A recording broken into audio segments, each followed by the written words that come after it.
iwacu twari abatutsi, data na mama bose bari bo.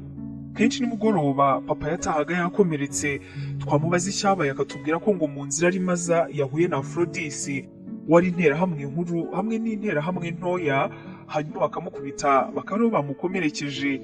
Byari ibintu bimenyerewe ko iyo yabaga avuye gupagasa byose yabizanaga mu ikote rinini yabaga yambaye byose birimo imbere, hanyuma bakamushyuhiriza amazi agatangira kumukanda.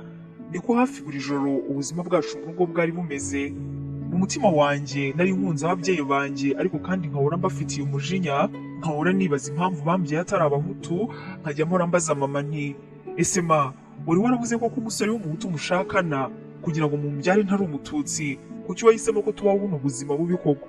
Mama yahoranaga intimba akambwira gutuza ati mwana wanjye urukundo nakunze so ntabwo rwigeze rwita ko nawe ari umututsi, nyine twisanze dukundana birangira tubanye.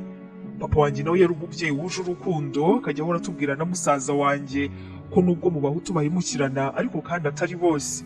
Ku rundi ruhande twari umuryango wishimye, umuryango useka, ariko kandi nanone nari nibagiye kubabwira ko musaza wanjye Junior yari afite ibibazo byo mu mutwe, kera babitaga abasazi. Gusa twaramukundaga kandi yari abizi nyine ko turi umuryango we.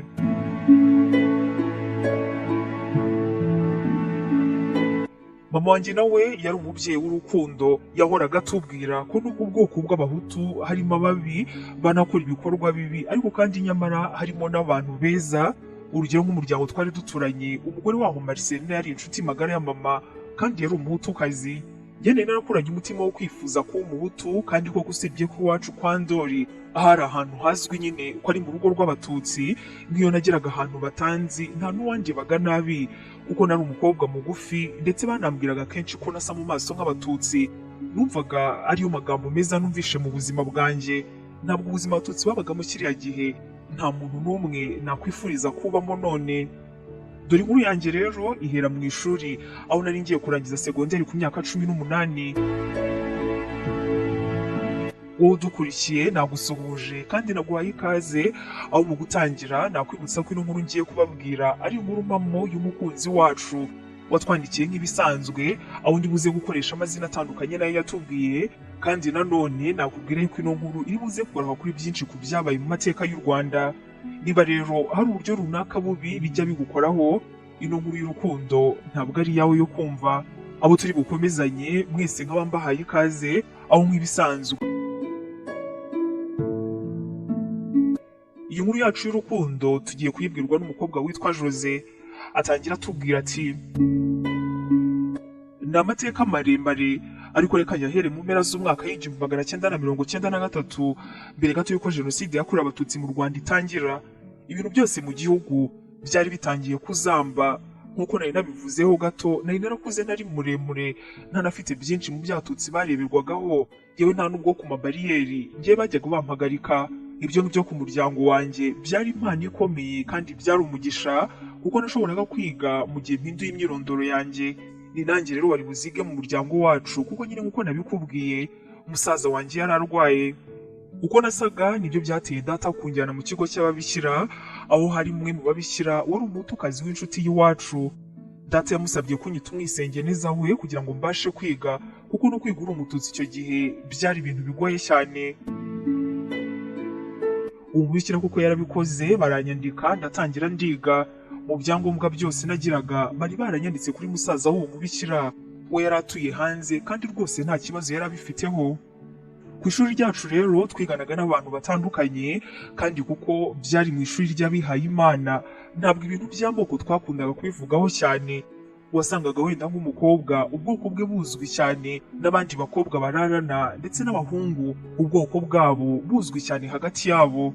Ntabwo ari ibintu twajyaga twitaho. Padiri wacu mukuru yari yaradushyize imbere cyane ku bijyanye no kwiga no gusenga, iby'amoko ntabwo yabishyiraga imbere. Ahangaha ku ishuri rero hari umusore witwaga Yves, twari twarabaye inshuti cyane, twanahoraga tuburana ku bijyanye n'abaperezida ba Amerika, ambwira ngo ukuntu akunda abademokrate, njye nkamubwira ko nkunda abarepublike. Nari narishyizemo yuko ari umututsi ngendeye ku byo nabonaga inyuma, kandi buri munsi nahoraga ntangazwa no kubona mvugisha, kuko nyine byari bizwi yuko ndi umwisengeneza w'amasera. nkumva nyine ari umuntu mwiza kuba ari umututsi ariko kandi akaba mvugisha. Mu bucuti bwacu bwose nta na rimwe nigeze mubaza ku bintu by'amoko kuko nari nzi uburyo abatutsi kubaza ku bijyanye n'amoko yabo ari ikintu kiba kigoranye.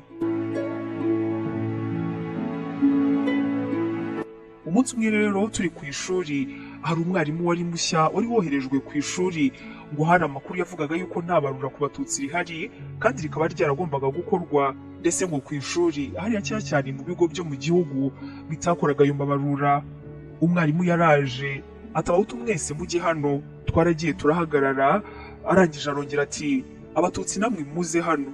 Nabo baragiye n'ubwoba bwinshi kuko nyine ntabwo bafatwaga nk'abantu byuzuye.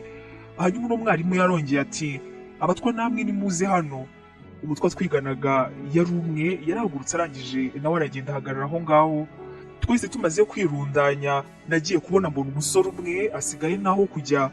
Uyu nguyu yari ya nshuti yanjye magara Yves. Muri njye numvise mbabaye kuko nyine yari umututsi ufite ubwoba, niko nabyumvaga. Uno mwarimu warebaga nabi cyane ari namushya ku ishuri ati wowe kuri aho ngaho bite byawe. Yves yaramubwiye ati njye ntabwo mba numva mfite ubwoko. Mwarimu yaramurebye araseka cyane ati wakagoryiwe ubwo uri inyenzi ahubwo ugura n'icyitso. Uno mwarimu yaciye inkoni nako inkoni yari ayifite yaramukubise cyane. Umusore yunama ku ntebe arakomeza aratuza. Umwarimu arakomeza aramukubita ati kubera iki wumva wansuzugura. Muri njye numvaga bimbabaje kuko nyine numvaga barimo nko kunkubita kuko wibuke nanjye nari niyoberanyije. Mu gihe nari nyuma gutekereza icyo gukora, directeur wari umupadiri yaciye ku muryango nuko ahita yinjira. Umwarimu akimukubita amaso ati directeur ni ibiki mwashyize muri bano bana. Directeur ati ahubwo kukubita Yves cyane habaye iki. Undi ati nasabye abatutsi kwishyira hamwe baranga rero nashakaga kumukosora. Directeur ati nta soni nindakubwiye ko Yves ari umututsi ngwino mwereke iwabo banguka njye kukwereka amazina y'ababyeyi be. Mwarimu yarikanze Yves mbona koko ntaburanye mpita numva yuko ari umuhutu wanze kuza kwivanga natwe.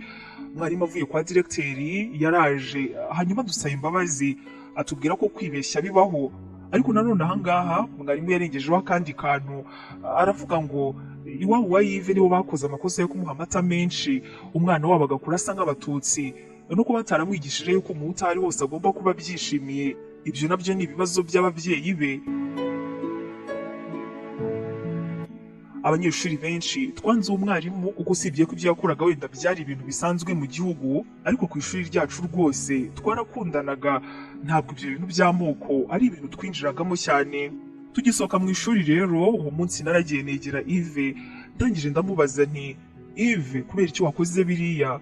Uno musore utari uzi yuko ndi umututsi yarambwiye ati Jose nkubwije ukuri njye ntabwo mba numva na gato uburyo ubwoko bwakabaye butuma abantu bamwe bangwa abandi bagatoneshwa. Ati reba nk'ubu bari banyise umututsi kandi data kuri iyi nterahamwe yirirwa mu busahuzi ahubwo sinzi niba atazanica abantu kuko atoza interahamwe. Mbona nibaza icyatumye mvuka mfite ubwoko bwitwa ko ari bwo bwiza nkumva rwose nta na kimwe. Mu buzima bwanjye bwose nibwo nari numvise umuntu utari umututsi ubavugira akaba yanakwemera kubitangira. Twarakomeje turaganira numva ni inshuti nziza nirinda no kumumenera ibanga ko iwacu atari abo mu bwoko nk'ubw'iwabo.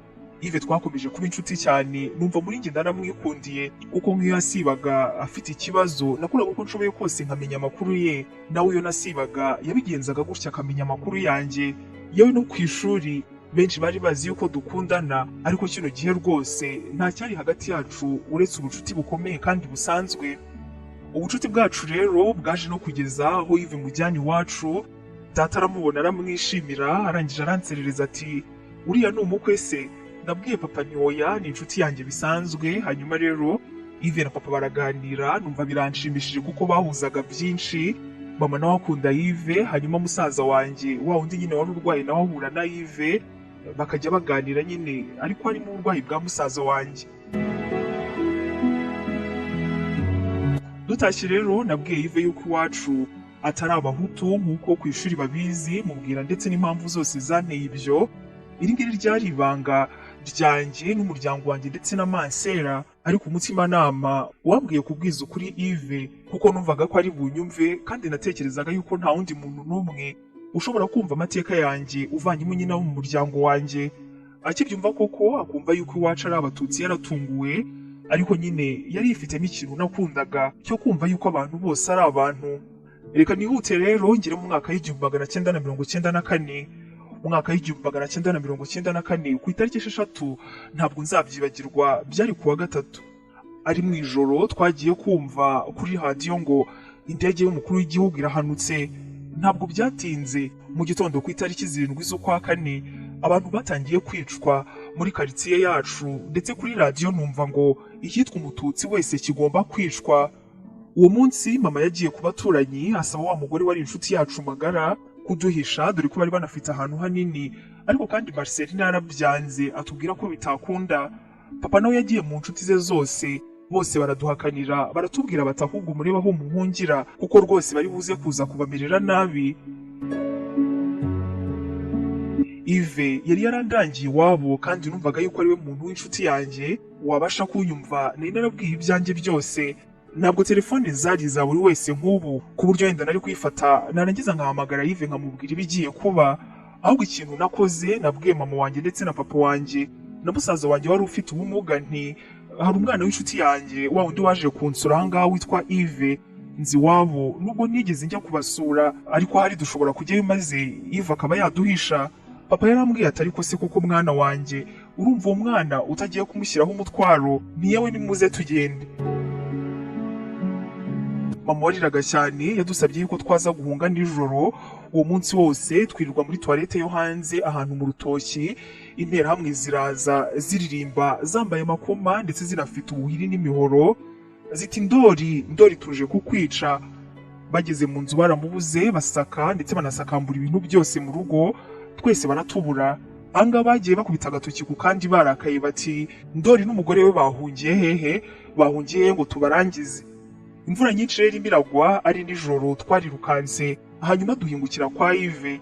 Rwari urugendo rurerure ko ndibuka yuko rwanadusabye nk'isaha n'igice irenga kugira ngo tubashe kumugeraho. Tukigerayo akimbona yaraje arampobera cyane ati mugize Imana, musanze papa wanjye agiye, nanjye nashakaga kuza kubareba kuko numvaga yuko muri mu byago. Mama wanjye wari ubonye umuntu atakekaga yuko yamwumva, arimo aramwumva ndetse arimo no kumuha ikaze mu rugo rwe, yaraturitse ararira. Ive yaramubwiye ati muhumure, muze mbajyana aho kubayisha kandi muraza kuba amahoro, kandi ndabumva, nta kibazo rwose mwakoze gutekereza kuza guhungira hano. Ati nimwinjire mu nzu, data ntawe uhari, ni mama gusa uhari, ndetse n'abakuru banjye nabo bajyanye na papa kwica. Musaza wanjye wari ufite ubumuga, icyo gihe babitaga abasazi. Ive nabonye yuko abuze icyo kumukorera, avuga yuko we atari buze kumuhishanya natwe, ko ari buze kubeshya papa we naramuka amubonye yuko ari umuntu bahuriye mu nzira, yarangiza akamuzana. Ubwo Ive yahise ajya kuduhisha mu cyumba cyari hanze hirya gato yo muri salo. Ntabwo iyo umuntu yabaga ari muri salo yabaga areba neza muri icyo cyumba. Yahise atuzanira ibyo kurya, aduhereza n'ibyo kwiyorosa, adusaba gutuza. Nyina yari afite ubwoba bwinshi cyane, arimo aravuga ishapure asaba ngo umugabo we ndetse n'abandi bana bari kubwo bwicanyi, kuko nawe ntabwo yabyumvaga, nuko yari yarabuze icyo kubikoraho. Ahangaha rero nawe akaba yaraduhaye ikaze mu rugo. Se wa Ive ari nijoro yaje akubita icyugi, ataha yasinze cyane, ntabwo yigeze yita ku kureba icyabaye, gusa yaje atuka cyane Ive amubwira yuko ari akabwa. Ati ku myaka yawe 19 wakabaye waje mu kazi ko kwica abatutsi batwiciye umukuru w'igihugu. Ati ziriya nyenzi n'umuri twapanze kuzica kera, wakabwa we udashobora kuza kwifatanya n'abakuru bawe ndetse na so ku rugamba. Ive yaramwihoreye, hanyuma bukeye n'ubundi se yazindutse nta bintu byinshi yitayeho, arangira asubira mu kazi nyine ko kwica. Njyewe na mama ndetse na papa aho twari dutewe ubwoba bukomeye na musaza wanjye, kuko ntabwo twari twizeye ibyo Junior ari buze gukora, ntabwo yari azi ibijya mbere. Twakomeje kubaho muri ubwo buzima ndetse biza no kurangira mama wa Ive abaye inshuti yacu, akageza akatubwira amakuru mabi arimo arabera mu gihugu, akadusaba natwe gusenga kuko nawe ntabwo yari ashyigikiye ibyabaga, ariko kandi nanone nta bushobozi yari afite bwo kubihagarika. Twakomeje kubaho ubwo buzima. Se wa Ive ataha yasinze aririmba indirimbo z'interahamwe, agahita agwa agacuho, akabyuka yongera agenda. Bakuru ba Ive bo ntekereza ko ari umunsi umwe wonyine batashye mu rugo, nabo basinze barimo barigamba uburyo bafashe ku ngufu abakobwa b'abatutsikazi. Musaza wanjye Junior yirwaga akina na Ive, natwe tukirirwa twihishe, ariko ku manywa papa yafashaga kwasa inkwi. ntabwo twari tubashije kujya kwishakira ubuzima, ntabwo twari tukibashije gukomeza kwiga, ubuzima bwose bwari buri mu kaga. Icyo twasengeraga gusa ni uko inkotanyi zatugeraho vuba, kuko twumvaga yuko ahari n'amasengesho yacu atarimo arava aho ari iyo twabwirwaga amakuru irimo kubera byose mu gihugu. Twakomeje kubaho ubwo buzima, hanyuma rero bigera ku itariki 29 z'ukwezi kwa kane muri uwo mwaka w'1994, byari kuwa gatanu. Banumva ari umunsi ntazibagirwa, ari nijoro. Se wa Yves yaje ameze nk'uwari ibisazi.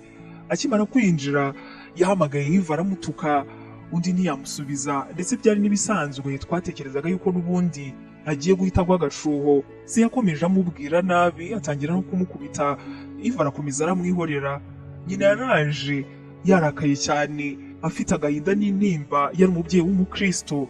Abwira umugabo we ati, wamwicanyi we, wankozi y'ibibi we, ukomeza kurukira umwana, urimo uramuziza yuko ngo yanze kumena amaraso y'inzirakarengane z'abatutsi, kwica n'icyo uri kubivanamo. Atararangiza, se wa Yves yahise amukubita urushyi rubi cyane. Yves nawe ararakara asa nk'usunika se. Se noneho arasara, atangira kumenagura ibintu. Yamenaguraga ibyo bintu byose asakuza cyane ati, byari ikigoryi, abandi bo bari ku rugamba, turimo kwica inyenzi, ariko kimwe kireba aho kiri. Ubwo ku kaduruvayo kabaga, musaza wanjye Junior wari uryamye, wari unasinziriye, yahise akanguka, hanyuma yumva induru bitewe n'ibibazo yari yifitiye, aza arimo ararira cyane. Se wa Yves akimukubita amaso ati, kuno musore mbona asa nka Ndori tukaba twaramubuze, uyu nguyu yari muri ino nzu mu buhe buryo? Yves noneho ahangaha nibwo yavuze ati, nari navuye ku muhanda. Ati, wavuye ku muhanda? Vuga vuba ndimo ndakumva, kubera icyo uno musore arimo ahangaha. Yves ati, nari navuye ku muhanda, hanyuma mbona uno mwana, ino nyenzi irimo iramara iki mu nzu yanjye? Yves ati, tega amatwi nkubwire papa we yamuciye mu ijambo ati, bwira ko uno mwana ndimo ndabona ahangaha na kuno musore atari inyenzi yo kwa Ndori. Mpakanira. Yves yaramubwiye ati, oya, uyu nguyu twamubonye ku muhanda, nari namuzanye ahangaha kuko nabonaga yuko afite ibibazo. Ati, ndabizi, Ndori yabyaye umwana umwe w'umukobwa ndetse n'undi w'igicucu, kandi ndabizi yuko ari uyu nguyu. Ahangaha se wa Yves yararakaye cyane, arangije aravuga ati, wa kigoryi we, ugira kwanga kuza ku rugamba, warangiza ukarenzaho no guhisha inyenzi mu nzu yanjye. Ubwo wasanga ino nzu yanjye irimo Ndori n'umugore we, wasanga batarimo hano. Yves yakomeje aburana, nuko natwe aho twari turi, papa tubwira yuko agiye kwitanga aho kugira ngo bice Junior.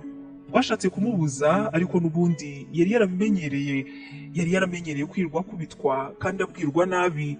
Yahobeye mama, arangije nanjye arampobera, arambwira ati, ndabakunda cyane kandi muraza kuba amahoro, ndabyizeye. Yarasohotse. Se wa Yves akimubona, ishusho itazamva mu mutwe na busa, nta n'ijambo bavuganye, yahise afata umuhoro yari afite, ahita atema ijosi rya data ntiyapfa. Yapfuye hashize nk'iminota 2 akirimo arataka.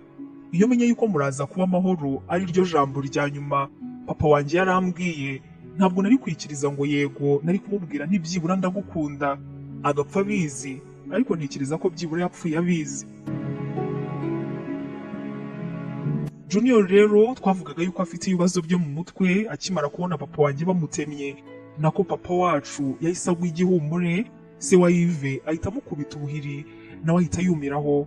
Uno mugabo yashatse kuza aho papa yari yaturutse. Yves agerageza kumurwanya, ariko kandi biranga bimubusa. Yves arakomeza ararwana kugeza aho se yinjiriye mu cyumba twari turimo. Akimara kwinjira, mama wanjye ni wamukubise isari n'agahinda n'amarira menshi. Nuko se wa Yves wari umeze nka shitani, akuramo imyenda yari yambaye hejuru aseka bya kinyamaswa. N'ubwo iyo mbyibutse mba numva rwose mpungabanye.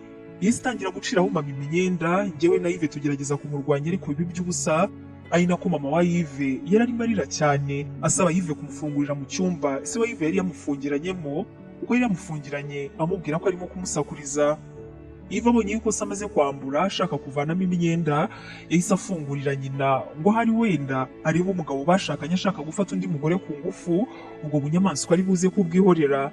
Kubw'amahirwe koko niko byagenze. Nyina wa Yves yahise asohoka mu cyumba, araza ahita akubita ikintu, undi ahita agwa hasi, nuko ntiyagira icyaba. Ariko kandi kubera n'ukuntu yari yasinze, ahita akomereza barasinzira. Rino joro twahise dusohoka muri ino nzu, ndaza ndapfukama ku maraso menshi yarimo arashoka, nsezera papa wanjye. Hanyuma rero dufunga n'amaso ya musaza wanjye nawe wari umaze kwitaba Imana. amarira n'agahinda nari mfite ntabwo nshobora kubisobanura, ndetse mama wanjye nawe intimba n'agahinda yari afite ntabwo ari ibyasobanurwa n'amagambo. Mama wa Yves niwe watwirukankanye muri iryo joro atujyana kwa murumuna we wari ufite umugabo w'inkotanyi, ariko kandi ntabwo byari bizwi. Twaje kumenya amakuru ko mu gitondo Yves yashyinguye data ndetse na Junior mu rutoki rwabo, ariko kandi abikora ari se ubimubwiye, amubwira ko agomba kubikora mu ibanga kuko abandi bicanaga izindi nterahamwe iyo baza kumenya ibirimo kuba bari kumufata nk'umugambanyi wacumbikiye abatutsi iyo minsi yose kuva jenoside yatangira. Nihutishije rero icyaje kuba nuko inkotanyi zaje kudufata aho twari twarahungiye ndetse zinahagarika jenoside, njyewe na mama wanjye turokoka muri ubwo buryo. Byose bimaze kurangira twasubiye ahandi twari twarahungiye mbere ngo tubashe kujyana abacu kubashyingura mu cyubahiro, dusanga Yves, nyina ndetse na se n'abakuru be bose ntabwo bagihari. Gusa ariko twagiye mu rutoki, hanyuma bari babishinzwe bakura data na Junior hamwe bari babajyanye hamwe nyine bari bashyinguye, hanyuma babajyana aho twagombaga kubashyingura mu cyubahiro. Iki gihe hashize imyaka nk'ibiri ntarongera guhura na Yves, ndetse nahoraga nibaza aho yagiye kuko iwabo ntabwo yari agihari, yewe n'iwabo nari narabuze aho bimukiye.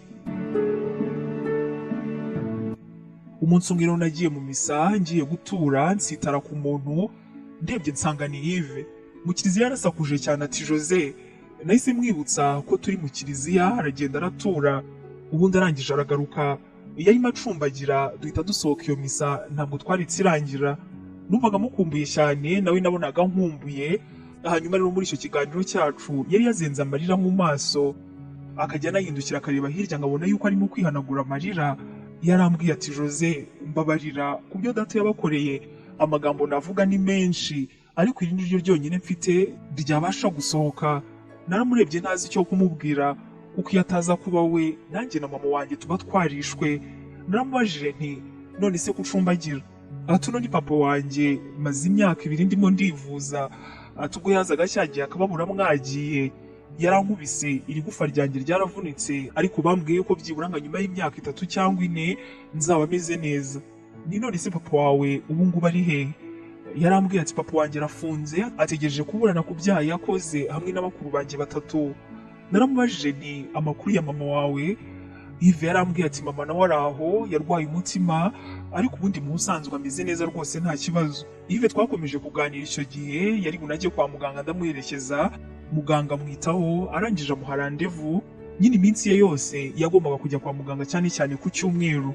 Ikintu cyantunguraga rero, aho twagiraga hose baranukaga, umumvaga ndi umuhutu bakenda no kunkubita, hanyuma bakabwira neza Yves bati hangana ibyago wagize natwe twarabigize. Yves yagaragaraga nkaho ari we mututsi, njye nkagaragara nkaho ndi umuhutukazi. Ibyakomeje kunyereka uburyo ubwonko bw'abanyarwanda ari ikintu cyari cyararozwe. Yves twakomeje kuba inshuti, kandi mu by'ukuri yaba we yaba njyewe twese twari dufite agahinda ndengakamere, buri wese muri twe yahoranaga intimba. Yves kumva ko se yishe abantu batabarika barimo n'abanjye ni ibintu byakomezaga kumushengura umutima, ariko ngakomeza kumubwira ko nta kibazo nubwo nyine atabyumvaga. Hanyuma rero buri wa gatanu nibwo twahuraga, byari n'ibintu bisanzwe. Hari ahantu hari igiti twahuriragamo buri wa gatanu. Umunsi umwe ari ku isabukuru yanjye mu mwaka w'1997, byahuriranye n'iyo sabukuru yanjye binahurirana n'uwo wa gatanu. Nagiye kureba Yves, numva ari ibintu binshimishije, numva nifuza gukomeza kwiganira nawe kuko ariwe muntu twari tuziranyeho byinshi mu byari bigize amateka yanjye. Mu by'ukuri nta ndi n'inshuti navuga ko nagiraga. Ubwo nagiraga ku giti twari dusanzwe duhuriraho, Yves ntabwo nahamubonye. Naravuze nti wasanga yatinze, ndagenda negera igiti, ariko kandi iminota 30 irashira, iminota 40 irashira. Ntangira kwibaza ni none se mama Yves yabagize ikihe kibazo? Mbona hari ibaruwa ifunze yanditseho amazina yanjye inyuma. Naravuze nti ino baruwa yanditseho amazina yanjye se nyine bintera ubwoba, nuko ndangije ndayifungura. Ino baruwa yaragiraga iti Jose, mbere na mbere umbabarire ko utansanze aha, ndakwifuriza isabukuru nziza nubwo mbizi neza ko bigoye. Ndabizi ko buri munsi ku ivuko rya buri muntu aba yibuka bamubyaye, ni umunsi uba ukeneye kubana n'abo ukunda, ariko ntabwo ari ko biri kuri wowe kuko babiri mu bukunda data yarabahitanye, data yarabishe. Jose, umutima wanjye uncira urubanza ku buryo kugumana nawe bintera ikimwaro cy'ibyo abanjye bakoreye bawe. Ndakwinginze akira ko uzabona izindi nshuti nubwo zaba ari abahutu ariko atari nkanjye w'umwicanyi. Akira ko ntakeneye kuzaba urwibutso rw'ibibi byakubayeho. Ku musozo w'ino baruwa Yves yari yanditseho ati, kandi ikindi ndashaka ko uzagenda ubizi kuri umukobwa w'intwari, kuri umukobwa utangaje, kuri umukobwa ubasha kuvugana nanjye, kuri umukobwa mwiza imbere n'inyuma. Iyo ataza kuba umuryango wanjye nari kukubwira ko ngukunda kuva ku ishuri twigana kugeza ibihe byose nzabaho. Nzahora ngukunda cyane Jose, uri ubuzima bwanjye, niwe muntu udasanzwe nahuye nawe mu buzima bwanjye, ariko kubera ibyo abanjye bakoze nta na rimwe nshobora gutekereza kugusaba ko twakundana kuko ndabizi umutwaro naba nkwikoreje. Mbabarira wakire yuko ubuzima bwawe buzakomeza ntahari, mbabarira wakire yuko ubuzima bwawe budakeneye umuntu nkanjye muri bwo.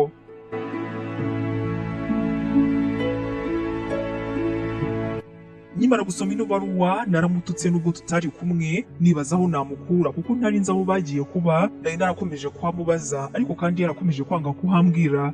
Ayo magambo yose Yves yari yanyandikiye numvaga ari amagambo meza cyane, ariko nkibaza ni basi kuki atayambwiye turi kumwe kugira ngo mbashe kumubwira nanjye uko niyumva, kuko ntabwo yagombaga kumfatira umwanzuro w'ibyo nari naratekereje ndetse nari narateguye mu buzima.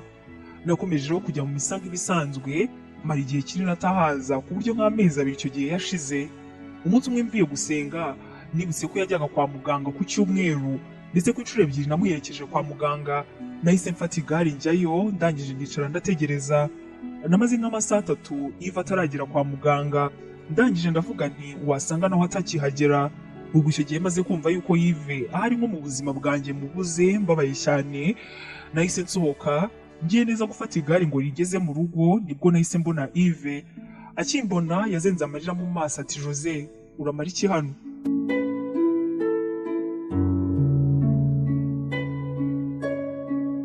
Namujyanye ku ruhande ndamutuka cyane nti, ni gute wankora ibintu nka biriya koko?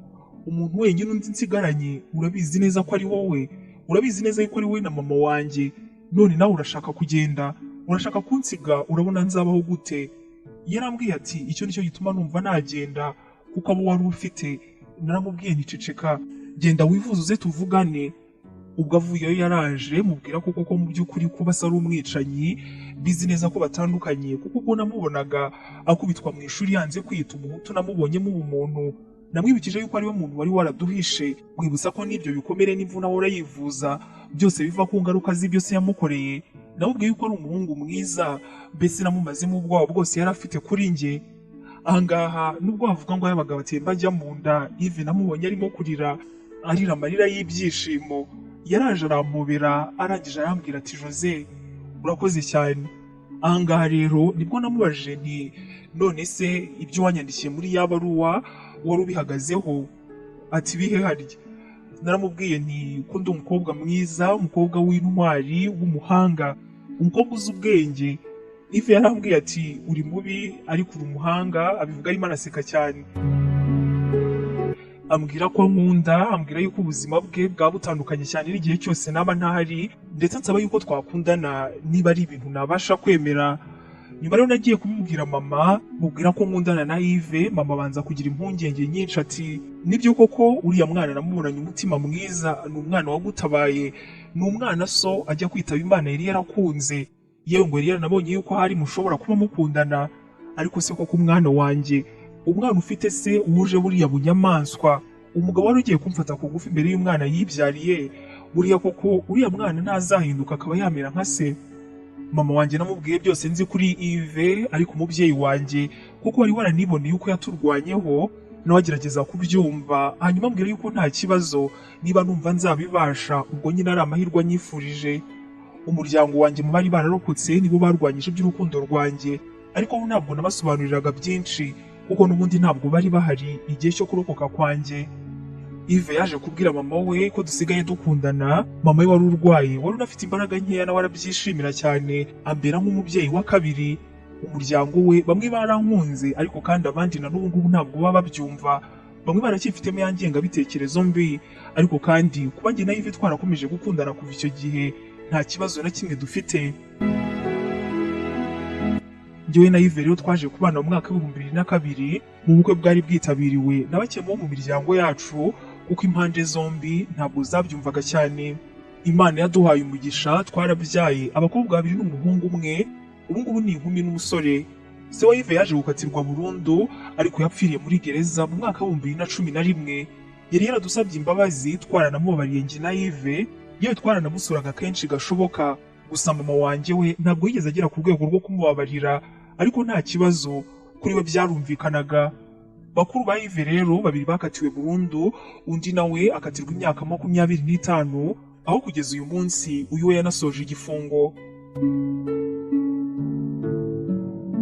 Ino nkuru y'urukundo rero wibuke ko ari inkumpamo ya Jose, aho ayisoza agira ati: Sandrine, uzambwirira abantu ko nawe akaba yagendera ku ukomoka, ngo nanagiza kwite kumeze nkabo kandi atarakumenya. Ati birashoboka yuko Yves yari buhure n'undi mukobwa, uwo mukobwa agahita mwanga kubera yuko gusava mu bicanyi, nyamara atarashatse kumumenya. Atuzanshimire kandi abarokotse yemeye gutanga imbabazi kuko nabyo ni ubutwari. Ati na n'uyu munsi yo mama yibutse uburyo bamwiciye umwana utari wuzuye, wari ufite ibibazo byo mu mutwe ndetse n'umugabo we, usanga ko ananiwe kwiyakira. Ati ikindi kandi urukundo rujya hose, aho warwifuza nawe utarwifuza. Ati sinari narigeze na rimwe mu buzima ntekereza yuko nabana n'ukomoka mu banyiciye umuryango, ariko nibyo byabaye kandi urugo rwacu uyu munsi rurakomeye, ni urugo rumeze neza cyane. Ngiyo rero inkuru y'urukundo yacu uyu munsi, nkuru nsoza ngushimira cyane kubw'uyu mwanya wose wafashe warangiza ukayikurikirana. Ndanashimira kandi mwese mukomeje kugenda mwohereza inkuru zanyu kuri email. Ayo nkuru zanyu ndimo ndazitegura neza kugira ngo zibashe kujya ku murongo. Abatwandikiye inkuru y'urukundo rwabo bari Burundi, abatwandikiye inkuru y'urukundo rwabo bari muri Amerika, abatwandikiye inkuru y'urukundo rwabo bari inaha mu Rwanda, mwese inkuru zanyu zangezeho. Icyo ndi gukora gusa ni ukuzipanga ndetse no kuzitegura neza kugira ngo zizaze ziri ku murongo. Turacyari kumwe no mu zindi nkuru nziza cyane z'urukundo, aho ngibisanzwe wari